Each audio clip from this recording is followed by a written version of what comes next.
क्या आपने कभी सोचा है कि जीवन में अच्छाई और भलाई करने के बाद भी हमें कई बार दर्द और निराशा का सामना क्यों करना पड़ता है? क्यों ऐसा लगता है कि हमारी मेहनत और ईमानदारी का कोई मूल्य नहीं? जीवन की राह में हम सभी ने कभी ना कभी धोखा खाया है, अपनों से उम्मीद लगाई है और निराश हुए हैं। लेकिन क्या इस निराशा में डूब जाना ही हमारी नियति है, या फिर हमें इससे कुछ सीख लेकर अपने जीवन को एक नई दिशा में ले जाना चाहिए? आज मैं आपको एक ऐसी प्रेरणादायक कहानी सुनाने जा रहा हूं जो न सिर्फ आपके दिल को छू लेगी, बल्कि आपको यह भी सिखाएगी कि भलाई और कर्म के असली मायने क्या हैं।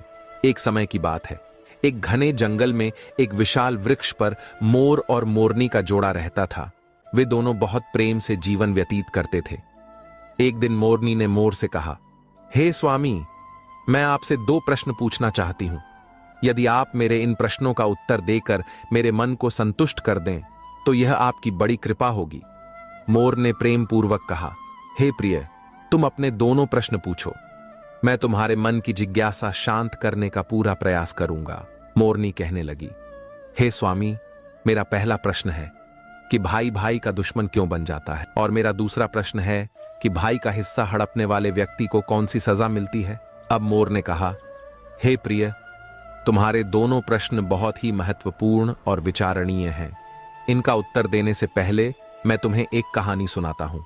इस कहानी को ध्यान से सुनना, क्योंकि इसके माध्यम से तुम्हारे दोनों प्रश्नों के उत्तर तुम्हें मिल जाएंगे और तुम्हारा मन शांत हो जाएगा। मोरनी ने कहा, ठीक है स्वामी, मैं वचन देती हूं कि मैं आपकी कहानी को पूरे मन और ध्यान से सुनूंगी।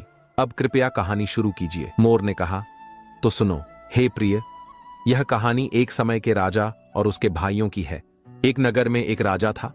उसके महल में एक बहुत ही सुंदर बाग था। उस बाग में तरह तरह के फूलों के पौधे और अनेक प्रकार के मीठे फलों के पेड़ थे। इसके अलावा उस बाग में सबसे आश्चर्यजनक चीज थी, एक सेब का पेड़ था जिसमें सोने के सेब लगते थे। उस राजा ने उस पेड़ की देखभाल के लिए खास इंतजाम कर रखा था। जब इसके फल पकते थे तो चौकीदार रात दिन उस पेड़ का पहरा दिया करते थे ताकि कोई सोने का सेब चुरा ना सके। लेकिन एक दिन की बात है, जब बाग के माली ने सोने के फल को गिना तो उसमें एक सेब गायब था। माली तुरंत दौड़ता हुआ राजा के पास पहुंचा और राजा को सेब के पेड़ पर एक फल कम होने की खबर दी। राजा ने यह बात सुनी तो उसे बड़ा आश्चर्य हुआ कि बाग में उस पेड़ की देखभाल का इंतजाम करने के बाद भी उस पेड़ से फल कैसे चोरी हो गया। राजा ने ऐलान किया कि जिस व्यक्ति ने उस पेड़ का सेब चुराया है, उस व्यक्ति को जो भी पकड़ कर लाएगा उसे इनाम दिया जाएगा। राजा के 3 बेटे थे। सबसे बड़ा राजकुमार राजा से कहने लगा, पिताजी, रात को मैं बाग में पहरा दूंगा और चोर को पकड़ने की कोशिश करूंगा। फिर राजा ने अपने बड़े बेटे यानी बड़े राजकुमार को बाग में पहरा देने का आदेश दिया और चोर को पकड़ने की इजाजत दे दी। वह बड़ा राजकुमार रात में पहरा देने लगा, लेकिन 3 घंटे के बाद ही बड़े राजकुमार को नींद आ गई और वह सो गया।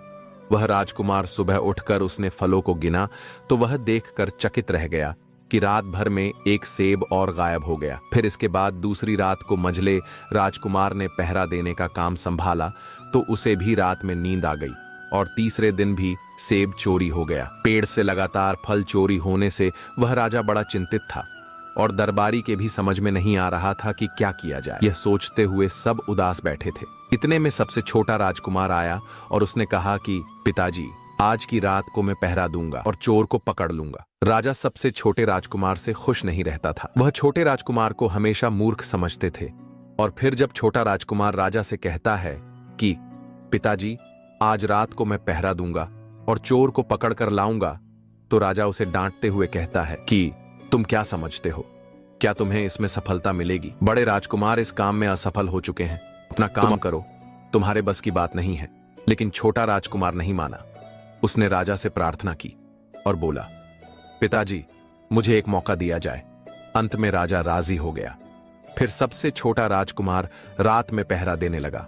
उसने तय किया कि वह किसी भी हालत में नहीं सोएगा और चोर को जरूर पकड़ेगा। वही जब आधी रात हुई और रात के 12 बजे का समय हुआ तो राजकुमार ने देखा कि एक सुंदर सोने की चिड़िया कहीं से उड़ती हुई आई और सेब के पेड़ पर बैठ गई। फिर उसने देखते देखते सोने का एक फल तोड़कर अपनी चोंच में पकड़ लिया। छोटा राजकुमार जाग रहा था। राजकुमार ने तुरंत अपना धनुष बाण निकाला और निशाना साधा और तीर चला दिया, लेकिन तीर चिड़िया को नहीं लगा। और वह पंख फड़फड़ाकर उड़ गई। राजकुमार का तीर उस चिड़िया के पंख पर लगा और एक सोने का पंख टूटकर जमीन पर आ गिरा। फिर दूसरे दिन सुबह राजकुमार ने राजा को सारी बात बता दी और वह सोने का पंख राजा के सामने रख दिया। पंख इतना सुंदर और इतना कीमती था कि राजा उसे देखता ही रह गया। राजा ने कहा, अगर उस चिड़िया का एक पंख इतना सुंदर है तो चिड़िया कितनी सुंदर होगी। मैं चाहता हूं कि उस चिड़िया को पकड़कर लाओ। फिर सबसे पहले बड़ा राजकुमार इस काम के लिए रवाना हुआ और चलते चलते एक जंगल में पहुंचा। वहां उसने एक हिरनी को एक पेड़ के नीचे आराम करते देखा। फिर राजकुमार ने शिकार के लिए मौका देखकर तीर अपने धनुष पर चढ़ा लिया। वह तीर छोड़ने ही वाला था कि हिरनी ने चिल्लाकर कहा, राजकुमार मुझे मत मारो। मुझे पता है कि आप सोने की चिड़िया की खोज में निकले हो। आप मेरी राय मानो तो आपका काम जल्दी पूरा हो जाएगा। आप इसी रास्ते से सीधे चले जाओ। शाम होने पर आप एक गांव में पहुंचो। वहां आपको आमने सामने दो सराय मिलेंगे। वहीं एक सराय खूब सजी सजाई होगी और दूसरी सराय बहुत ही भद्दी दिखाई देगी। आप एक काम करना, जो सराय बहुत सजी सजाई दिखाई दे, सुंदर सी दिखाई दे, आप उसके अंदर मत जाना। यदि आप ऐसा करोगे तो आपका काम बहुत ही आसानी से हो जाएगा। वह हिरनी की बात सुनकर बड़े राजकुमार को हंसी आ गई और उसने चिल्लाकर कहा, भाग जा यहां से, मुझे तुम्हारी सलाह की जरूरत नहीं है। और ऐसा कहकर बड़े राजकुमार ने हिरण पर तीर छोड़ दिया। लेकिन हिरनी बहुत चालाक थी, वह बचकर भाग गई। बड़ा राजकुमार आगे चला गया। शाम को जब एक गांव में पहुंचा तो उसने देखा कि सड़क के किनारे सचमुच में दो सराय थी।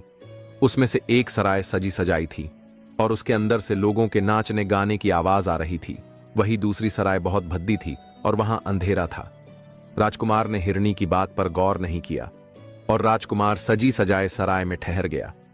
थोड़ी देर में वह भूल गया कि वह असल में सोने की चिड़िया की खोज में निकला था, क्योंकि जो सजी सजाई सराय के अंदर जो भी व्यक्ति जाता था वह अपने जिस काम के लिए आता था उस काम को भूल जाता था। इसीलिए राजकुमार भी उस चिड़िया के बारे में भूल गया। उधर राजमहल में जब काफी समय बीत गया और बड़ा राजकुमार नहीं लौटा तो मझला राजकुमार अपने पिताजी से अनुमति लेके सोने की चिड़िया की खोज में चल पड़ा। वह भी उसी तरह चलते चलते जंगल में पहुंचा तो वही हिरनी उसे भी मिली और फिर उसी हिरनी ने मझले राजकुमार को भी वही बात बताई जो बड़े राजकुमार को बताई थी। मगर मझले राजकुमार ने भी उस हिरनी की बात पर कोई ध्यान नहीं दिया और उसे वहां से भगा दिया।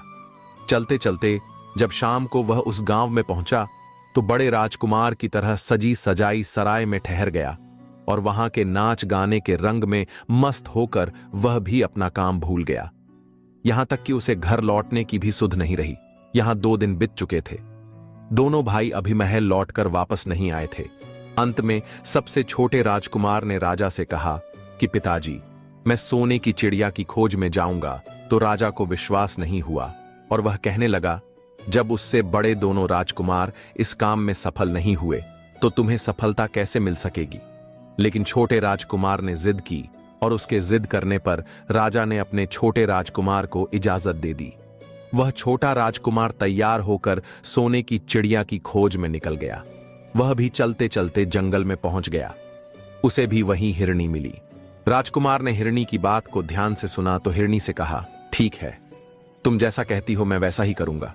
राजकुमार हिरनी से कहता है, अब तुम जाओ, मैं तुम्हें नहीं मारूंगा। छोटे राजकुमार की बात सुनकर के वह हिरनी खुश होकर बोली, तुम सबसे अच्छे राजकुमार मालूम पड़ते हो। तुमने मेरी बात का मजाक नहीं बनाया और मुझ पर तीर नहीं चलाया। मैं तुमसे बहुत खुश हूं और मैं तुम्हारी मदद करूंगी। तुम एक काम करो, आओ तुम मेरी पूंछ पर बैठ जाओ। मैं तुम्हें उस सराय तक पहुंचा देता हूं जिस सराय में तुम्हें रुकना है और वहां से तुम्हारा काम बहुत ही आसान हो जाएगा। वहीं देखते देखते उस हिरनी की पूंछ काफी बड़ी हो गई और राजकुमार उस पर बैठ गया। उसके बैठते ही हिरनी हवा में उड़ने लगी और थोड़ी ही देर में मैदानों और पहाड़ों को पार करके उस गांव में जा पहुंची। वहीं राजकुमार ने उस हिरनी की सलाह को मानकर छोटी और पुरानी सराय में ही अपना डेरा डाल दिया। वो सजी सजाई सराय में नहीं गया और उस दूसरी सजी सजाई सराय से काफी दूर रहा। फिर दूसरे दिन सुबह उठ करके जब वह आगे बढ़ा तो कुछ दूर चलने पर उसे वह हिरनी फिर से रास्ते में मिल गई। हिरनी ने उससे कहा, अब मैं तुम्हें बताती हूं कि आगे तुम्हें क्या करना है। हिरनी ने कहा, तुम सीधे चलो। आगे चलने पर तुम्हें एक बहुत बड़ा किला मिलेगा जिस पर सिपाही पहरा देते होंगे। तुम सिपाहियों से डरना नहीं और सीधे अंदर चले जाना, क्योंकि उस समय वह सिपाही सो रहे होंगे। और तुम बेधड़क होकर किले में घुसते जाना और उनके कमरों को पार करते हुए उस जगह पर पहुंच जाना जहां लकड़ी के एक मामूली पिंजरे में सोने की चिड़िया बंद होगी। और वहां पर पहुंच करके तुम चिड़िया को पिंजरे से सहित उठाकर किले से बाहर ले आना। लेकिन एक बात याद रखना, चिड़िया के पिंजरे के पास ही एक बहुत सुंदर सा सोने का पिंजरा भी तुम्हें दिखाई देगा। तुम भूलकर भी उस सोने की चिड़िया को सोने के पिंजरे में मत रखना। तुम उसमें रखने की कोशिश करोगे तो बाद में पछताओगे। और फिर ऐसा कहकर हिरनी ने राजकुमार को फिर से अपनी पूंछ पर बिठाया और थोड़ी ही देर में उस किले के पास पहुंचा दिया। अब राजकुमार ने किले के पास जाकर देखा कि सचमुच उसके पहरेदार सो रहे थे। और फिर छोटा राजकुमार बिना डरे हुए सीधा महल में घुस गया और थोड़ी ही देर के बाद उस कमरे में जा पहुंचा जहां सोने की चिड़िया एक पिंजरे में बैठी हुई थी। उस पिंजरे के पास ही सोने के 3 सेब पड़े हुए थे। फिर तो उन तीनों सेबों देखकर राजकुमार ने तुरंत पहचान लिया कि यह तीनों सोने के सेब उसके पिता के बाग के ही हैं। सोने की चिड़िया इतनी सुंदर थी कि राजकुमार उस चिड़िया को देखता ही रह गया और वह उस चिड़िया को उठाकर लाने ही वाला था कि उसकी नजर पास ही पड़े एक सुंदर से पिंजरे पर पड़ गई। वह पिंजरा बहुत ही सुंदर था और उसमें तरह तरह के कीमती पत्थर जड़े हुए थे। और फिर उस सुंदर सोने के पिंजरे को देखकर छोटे राजकुमार के मन में लालच आ गया और उसने सोने की चिड़िया के लिए वही पिंजरा ठीक समझा। और राजकुमार हिरनी की बात को भूल गया कि उसने सोने के पिंजरे को छूने के लिए मना किया था। मगर राजकुमार हिरनी की बात भूलकर और उसने सोने की चिड़िया को लकड़ी के पिंजरे से निकालकर उस सोने के पिंजरे में बंद कर दिया। लेकिन नए पिंजरे में आते ही वह सोने की चिड़िया जोर जोर से शोर मचाने लगी और राजकुमार पिंजरे को उठाकर कमरे से बाहर भी नहीं निकल पाया था, क्योंकि चिड़िया के शोर मचाने पर उसकी आवाज से सिपाही कमरे में पहुंच गए और उन्होंने राजकुमार को पकड़ लिया। फिर राजकुमार को अपनी भूल का पता चला। उसे याद आया कि हिरनी ने उसे क्या कहा था, लेकिन अब क्या हो सकता था। सिपाही उस छोटे राजकुमार को पकड़कर राजा के दरबार में ले गए कि पूछने पर राजकुमार ने सारी बात राजा को बता दी। फिर राजकुमार की बात को सुनकर राजा ने कहा, तुम मेरे महल में चोरी करने के लिए घुसे थे, मैं तुमको माफ नहीं कर सकता। तुम्हें फांसी की सजा दी जाएगी, लेकिन मैं तुम्हें एक मौका दे सकता हूं। अगर तुम मेरे लिए सोने का घोड़ा लाकर दो तो मैं तुम्हें न सिर्फ छोड़ दूंगा बल्कि सोने की चिड़िया भी तुमको दे दूंगा। राजकुमार को अपनी जान बचाने के लिए राजा की शर्त माननी पड़ी और वह सोने के घोड़े की तलाश में निकल पड़ा। वह किले के बाहर जाने पर छोटे राजकुमार ने देखा कि हिरनी उसका इंतजार कर रही है और फिर उसने हिरनी को सारी बातें बताई। तो हिरनी ने निराश होते हुए कहा कि मैं अब तुम्हारी कोई मदद नहीं करूंगी। तुमने मेरे कहने के अनुसार काम नहीं किया। मैंने जिस तरह से कहा था, अगर तुम उस तरह से काम करते तो मुसीबत में नहीं फंसते और सोने की चिड़िया भी तुम्हारे हाथ में होती। वह राजकुमार बोला, मुझे माफ कर दो, मुझसे गलती हो गई। मेरा काम तुम्हारी सहायता के बिना पूरा नहीं होगा।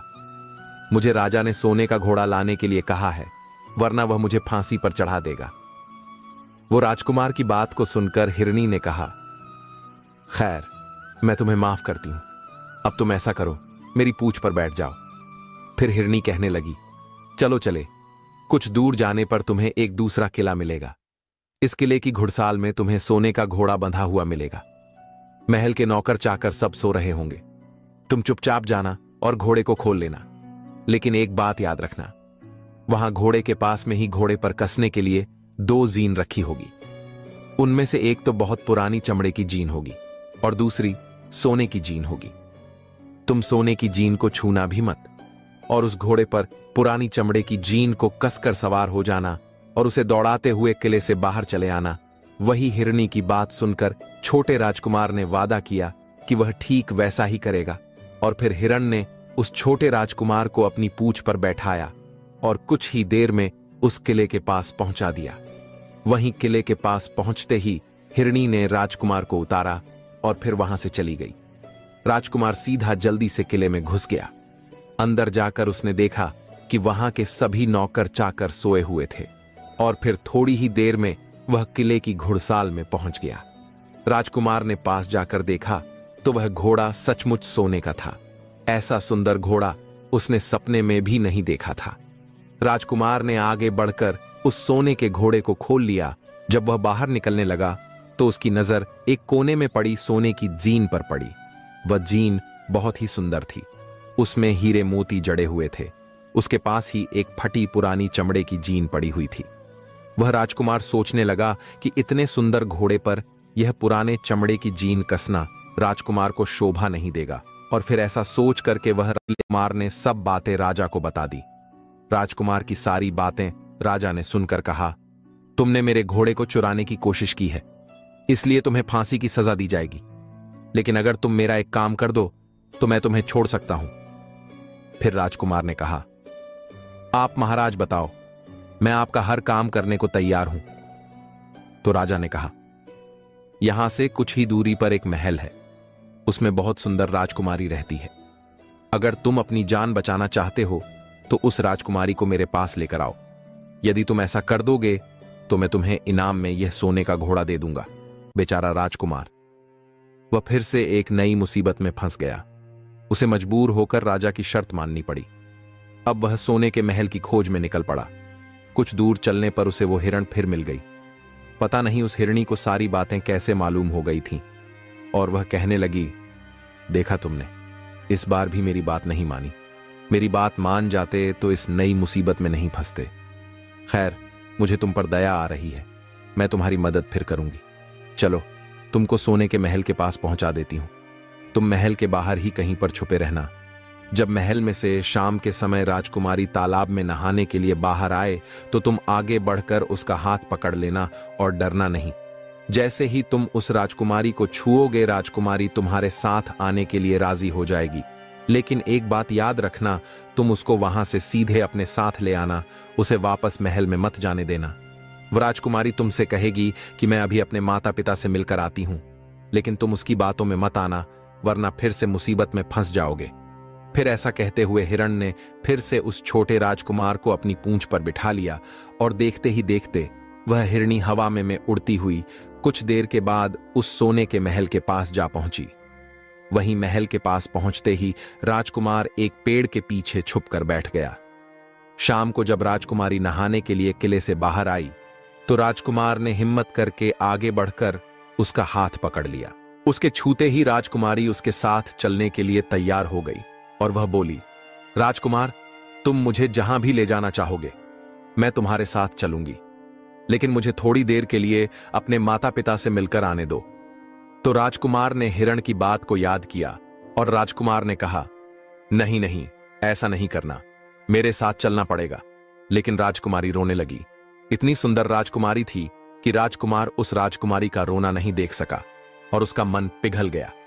छोटा राजकुमार अंत में राजी हो गया और बोला, जाओ, थोड़ी देर के लिए माता पिता से मिलकर आओ, लेकिन फिर तुरंत बाहर चली आना। लेकिन राजकुमारी ने जैसे ही किले में कदम रखा, किले के अंदर जाते ही राजकुमारी ने किले के पहरेदार को आवाज लगावी और उन्होंने राजकुमार को पकड़ लिया। वहीं राजकुमार बहुत पछताया, लेकिन अब क्या हो सकता था। सिपाहियों ने उसे अपने राजा के सामने पेश किया। राजा बहुत निराश था। उसने उसी वक्त आदेश दिया कि इस राजकुमार को तुरंत फांसी पर चढ़ा दिया जाए। फिर तो फांसी का आदेश सुनने के बाद में राजकुमार रोने लगा, गिड़गिड़ा लगा। इस पर राजा ने थोड़ी देर सोच विचार किया और कहा, मैं अपना आदेश वापस नहीं ले सकता, लेकिन अगर तुम मेरा एक काम कर दो तो तुम्हारी जान बच सकती है। फिर राजकुमार ने कहा, ठीक है, आप जो भी कहेंगे मैं आपका काम करूंगा। तो राजा ने कहा, हमारे किले के ठीक सामने एक बहुत बड़ा पहाड़ है, इसके कारण हमारे किले की सुंदरता नष्ट होती है। अगर तुम 8 दिन में इस पहाड़ को खोदकर साफ कर दो तो हम तुम्हें क्षमा कर देंगे और राजकुमारी का विवाह भी तुम्हारे साथ कर देंगे। वही राजकुमार किले के बाहर आकर पहाड़ को देखने लगा। उसके हाथ में एक छोटी सी कुदाली थी। उसके समझ में नहीं आ रहा था कि इतना बड़ा पहाड़ आखिर वह 8 दिन में कैसे खोद सकेगा। फिर भी राजकुमार अपनी जान बचाने के लिए उस पहाड़ को खोदना शुरू करता है। धीरे धीरे 7 दिन बीत गए। इतने दिन तक लगातार खोदने पर भी पहाड़ का सिर्फ एक कोना तक नहीं खोद सका। राजकुमार अंत में दुखी होकर बैठ गया। उसे अब अपने आप पर बहुत अधिक क्रोध आ रहा था। और मन ही मन में कह रहा था कि अगर मैंने हिरण की बात मान ली होती तो कितना अच्छा होता। हिरणी ने मुझे हर बार सही सलाह दी और मैं हर बार उसका कहना ना मानकर नई नई मुसीबत में फंसता गया। राजकुमार इस तरह सर झुकाए बैठा था कि अचानक उसे अपने पैरों के पास उस हिरणी की पूंछ हिलती दिखाई दी। फिर उसने नजर उठाकर देखा तो सचमुच वही हिरणी खड़ी थी। फिर हिरणी ने मुस्कुराते हुए कहा, क्यों, क्या हाल है? इस बार तो तुम्हारी मदद करने की मेरी जरा भी इच्छा नहीं थी, लेकिन मैं 7 दिन से तुमको पहाड़ खोदते हुए देख रही हूं। मुझे तुम पर दया आ गई और मैं तुम्हारी मदद के लिए चली आई। जाओ, तुम बहुत थक गए हो, सो जाओ। मैं थोड़ी ही देर में तुम्हारा काम पूरा कर दूंगी। और फिर इस बार राजकुमार ने तय कर लिया था कि अब वह हिरणी जैसा कहेगी वह वैसा ही करेगा। और फिर चुपचाप उठकर कि वह राजकुमार एक तरफ सोने के लिए चला गया। वहीं थोड़ी ही देर में राजकुमार को नींद आ गई और सुबह जब वह सो करके उठा तो उसे अपनी आंखों पर विश्वास नहीं हो रहा था। वहां कहीं भी पहाड़ का नामो निशान नहीं था और महल का सुंदर दृश्य दिखाई दे रहा था। फिर तो राजकुमार सीधा राजा के पास पहुंचा। राजा उसके काम से बहुत खुश था। उसने तुरंत ही अपने वादे के अनुसार राजकुमारी के साथ उसका विवाह कर दिया। राजा से आशीर्वाद लेके वह दोनों आगे चले गए। जब राजकुमार उस सुंदर राजकुमारी के साथ में कुछ दूर चला तो उसे रास्ते में फिर वही हिरणी मिली।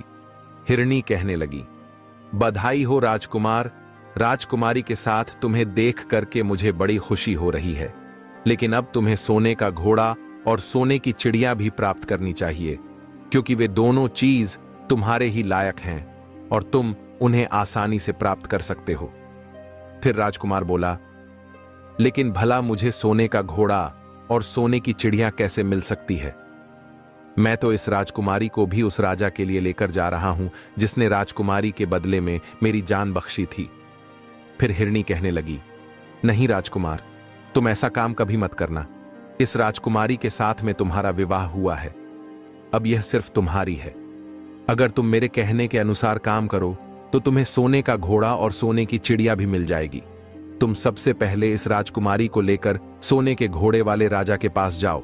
राजा जब राजकुमारी को देखेगा तो खुश हो जाएगा और खुश होकर वह तुमको सोने का घोड़ा दे देगा। फिर तुम घोड़े पर सवार हो जाना और सवार होकर के सबसे विदा लेना।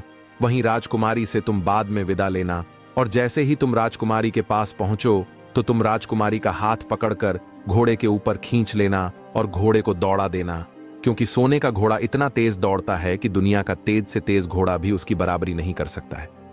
जाओ, तुम पहले इतना काम पूरा करो, इसके बाद आगे क्या करना है बाद का काम मैं बाद में बताऊंगा। जब तुम घोड़ा और राजकुमारी को लेकर आओगे तो तुम्हें वहां आगे मैं रास्ते में फिर मिलूंगी। राजकुमार ने ठीक वैसा ही किया जैसा हिरणी ने उससे कहा था। वह सीधा सोने के घोड़े वाले राजा के पास पहुंचा। वह राजा राजकुमारी को देखकर बहुत खुश हुआ और जब सोने के घोड़े वाले राजा ने खुश होकर उसे इनाम में सोने का घोड़ा दिया तो राजकुमार उस पर सवार हो गया और सबसे विदा लेने लगा। अंत में वह राजकुमार राजकुमारी को उठाकर घोड़े पर बैठाकर घोड़े को तेजी से दौड़ाता हुआ किले से बहुत दूर निकल गया।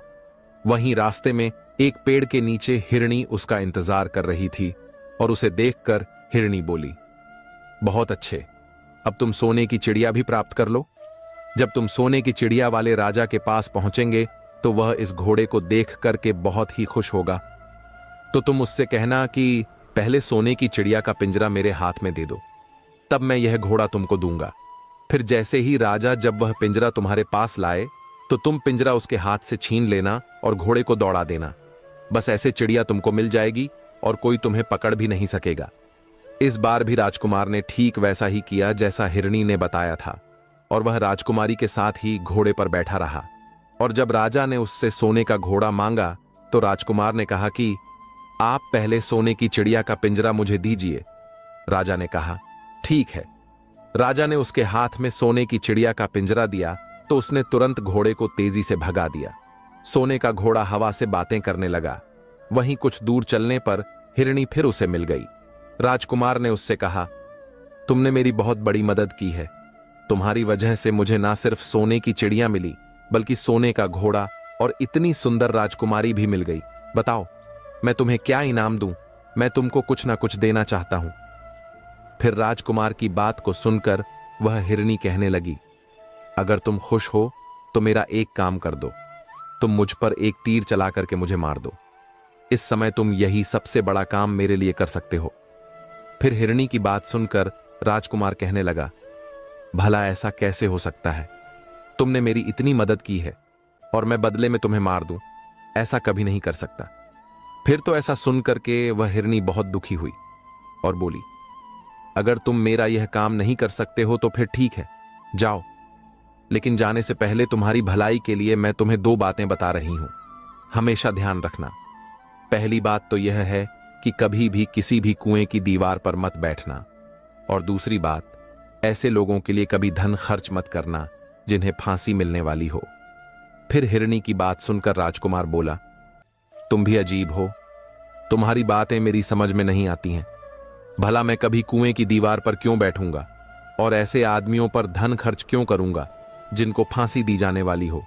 लेकिन हिरणी ने उसकी बात का कोई जवाब नहीं दिया और अलविदा कह करके हिरणी वहां से चली गई। हिरणी के चले जाने के बाद में राजकुमार सोने का घोड़ा लेकर आगे बढ़ा तो राजकुमारी उसके साथ बैठी हुई थी और सोने की चिड़िया का पिंजरा भी उसके हाथ में था। वहीं कुछ ही देर में राजकुमार उस छोटे गांव में जा पहुंचा जिसमें वह दोनों सराय थीं। गांव के लोग और खास तौर से बच्चे उसको देखने के लिए बाहर निकल कर आए। सोने के घोड़े पर इतनी सुंदर राजकुमार के साथ बैठी एक राजकुमारी को देख करके सभी सराय वाले चकित थे। इतने में ही राजकुमार ने देखा कि गांव के बगीचे में एक जगह बहुत से लोग जमा हैं और कुछ शोर हो रहा है। फिर राजकुमार के पूछने पर लोगों ने बताया कि वहां पर 2 आदमियों को फांसी देने की तैयारी हो रही है।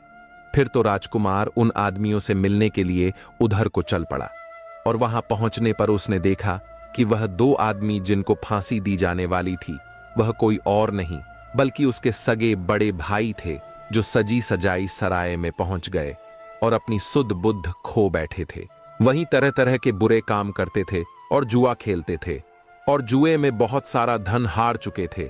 उन्होंने लोगों से बहुत सारा रुपया उधार ले लिया था और इन्हीं सब बातों से चीड़ करके गांव वाले उन दोनों बड़े राजकुमारों को फांसी पर चढ़ाने जा रहे थे। भाई आखिरकार भाई होता है। छोटा राजकुमार ऐसा कैसे होने देता? उसने अपने बड़े भाइयों को बचाने के लिए वहां के लोगों से कहा, मुझसे रुपया ले लो और तुम इन लोगों को छोड़ दो। और फिर उसके बहुत विनती करने पर वहां के लोग राजी हो गए और उन्होंने उन दोनों आदमियों को रिहा कर दिया। वहीं राजकुमार अपने भाइयों को छुड़ाकर अपने महल की तरफ चल दिया। आगे कुछ दूर चलने पर जंगल में एक कुआं दिखाई दिया। फिर राजकुमार कुछ सोचकर राजकुमारी से कहता है, हम कुछ देर के लिए इस कुएं के पास आराम करते हैं और यहां पर ठंडा पानी पीने के बाद हम यहां से आगे के लिए प्रस्थान करेंगे।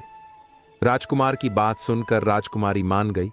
इधर राजकुमार हिरणी की दोनों बातों को भूल चुका था, जो कि हिरणी ने विदा के समय कहा था कि कभी भी घोड़े से उतरकर कुएं की दीवार पर मत बैठना और कभी भी ऐसे आदमियों की मदद मत करना जिनको फांसी लगने वाली हो।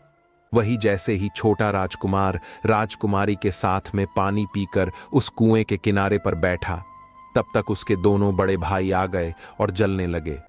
इसको तो सुंदर राजकुमारी मिल गई और इतना सारा धन भी मिल गया और पिताजी भी इसकी बुद्धिमानी की प्रशंसा करेंगे, इसकी घर में इज्जत बढ़ जाएगी। कल तक पिताजी इसे मूर्ख समझते थे, आज यही बुद्धिमान माना जाएगा। इसलिए दोनों भाइयों ने सलाह करके और मौका देखकर अपने छोटे भाई छोटे राजकुमार को कुएं में धकेल दिया और उसके बाद सोने का घोड़ा लेकर घोड़े पर राजकुमारी को बिठाकर सोने की चिड़िया का पिंजरा उठाकर वहां से चलते बने।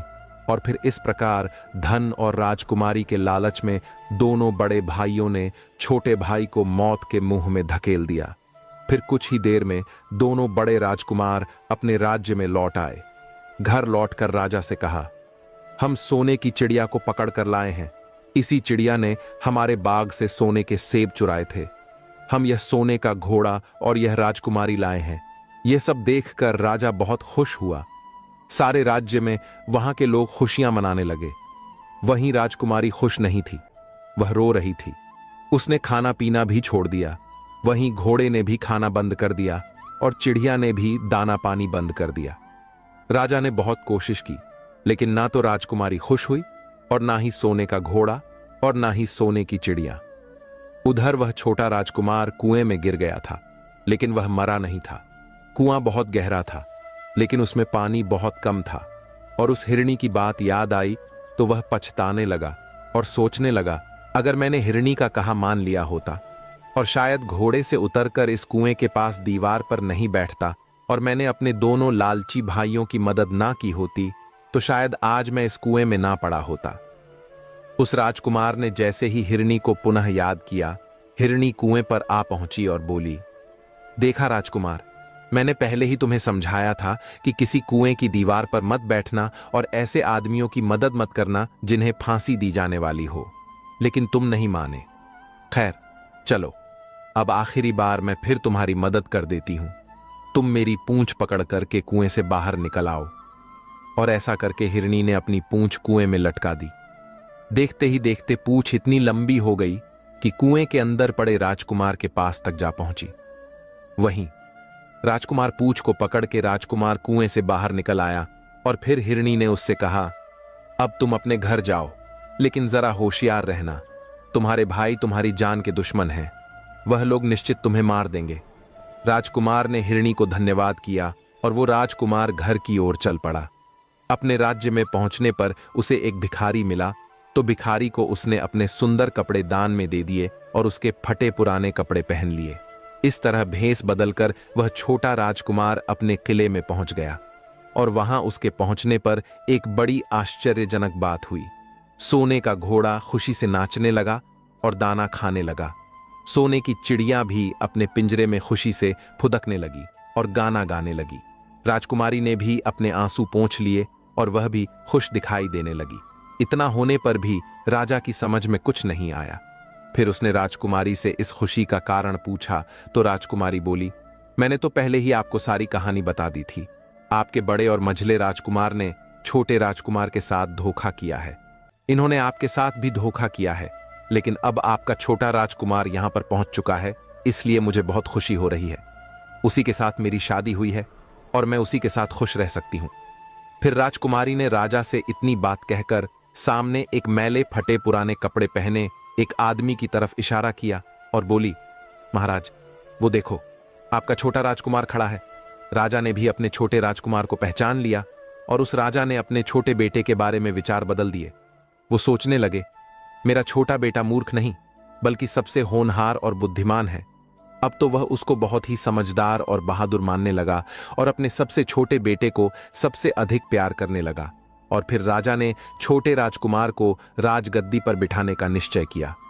वही राजा ने कहा कि भाई को कभी भी भाई की पत्नी को हड़पना नहीं चाहिए और ना ही भाई का कभी हिस्सा हड़पना चाहिए, ना ही लालच में आकर के भाई को मौत के घाट उतारना चाहिए। जो भी भाई अपने भाई के साथ में ऐसा करता है उसे दंडित अवश्य किया जाना चाहिए। राजा कहता है कि बड़े और मझले राजकुमार ने अपने छोटे भाई को ही धोखा नहीं दिया बल्कि राजा को भी धोखा दिया है।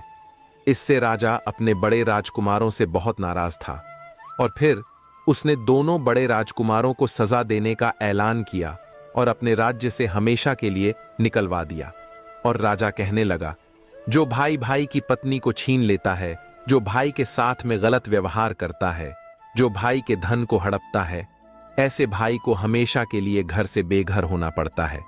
यही विधि का विधान है। जब राजा ने अपने दोनों बड़े राजकुमारों को राज्य से हमेशा के लिए निकलवा दिया, उसके बाद में बड़ी धूमधाम के साथ राजकुमारी के साथ राजकुमार का विवाह किया और फिर छोटा राजकुमार राजकुमारी के साथ में सुखी से रहने लगा। वह छोटा राजकुमार उस हिरणी को नहीं भूला था जिसने उसकी सहायता की थी और एक दिन समय निकालकर वह जंगल में उस हिरणी की खोज में निकला। बहुत ढूंढने के बाद में एक पेड़ के खोखले भाग में उसने उस हिरणी को चुपचाप बैठा हुआ देखा। हिरणी बहुत उदास थी और पहले से बहुत ज्यादा कमजोर हो गई थी। राजकुमार को देखते ही हिरणी ने उसे पहचान लिया और कहा, आओ राजकुमार, आज इधर कैसे आना हुआ? तो राजकुमार ने कहा, मैं आज तुम्हें ही ढूंढने के लिए आया हूं। चलो मेरे बाग में आराम से रहना, वहां तुम्हें किसी तरह की तकलीफ नहीं होगी। यहां तो जंगल में तुम्हें खाने पीने की तकलीफ होती होगी और जंगली जानवरों और शिकारी का डर हमेशा बना रहता होगा। हिरणी ने कहा, नहीं राजकुमार, मैं यहां पर ठीक हूं और भला अब तुम्हें मेरे दुखों से क्या लेना देना? तुम्हारा काम निकल गया। अब तुम राजकुमारी के साथ में सुखपूर्वक अपने महल में राज करो।